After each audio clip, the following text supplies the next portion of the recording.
السلام عليكم، ازيكم يا جماعه؟ ودايما ان شاء الله بخير. الفيديو اللي فات كان عن ارخص مراتب انجلندر على الاطلاق. دلوقتي معانا افضل واعلى واغلى مرتبه انجلندر، مش على الاطلاق لكن في ارتفاع 27 سم. يعني لو الارتفاع بتاعك المطلوب اقصاه 27 سم تبقى دي اعلى مرتبه موجوده في الشركه. المواصفات قبل ما نقول لكم اسمها هي عاليه جدا.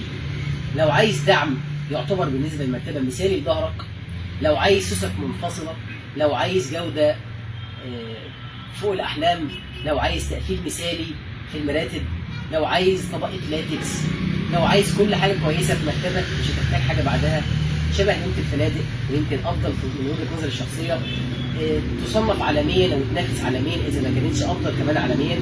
يبقى عليك بمرتبه هانيمون من انجلندر. سعرها مرتفع لكن تستحق كل جنيه دفع فيه. هعرفكم دلوقتي الجزء الداخلي للمرتبه ومكونات المرتبه. اولا السوست المنفصله الشهيره في شركه انجلندر واليانسن، الافضل بلا منازع الحمد لله والشكر لله في جميع شركات المراتب. 255 سوسته في المتر مربع، يعني المرتبه لو كبيره بتعدي ال 500 سوسته في المرتبه. عزل ممتاز جدا عن الشخص اللي جنبك. طبقه اسفنج وطبقه لاتكس اللي كل كلامنا عليها، اللي بتبقى فيها فتحات تهويه او بيطلق عليها بالانجليش او اللغه الانجليزيه بريذابل او بتتنفس لان الهواء بيدخل ويخرج منها. الفينش الخارجي وبقيه طبقات السفنج والفايبر والقماشه الخارجيه الهائله المشهوره قوي عن في شركه انجلندر اللي بيتحط منها موديل ميدي بيديك وموديل فيسكو بيديك.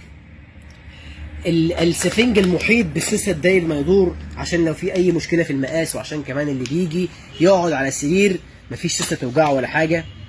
من الجوانب مسكات انجلندر، فريمين وفريزين مكتوب فيهم انجلندر باللوجو وانجلندر مكتوبه بالانجليش.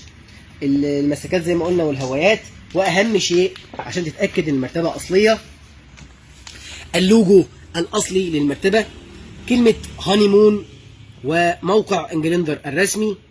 طبعا كلمه ميد ان ايجيبت موجود ومكتوب عليها تاكيدا ان ده تم شحنه وبيعه لمعرض مجدي كراويه دمياط.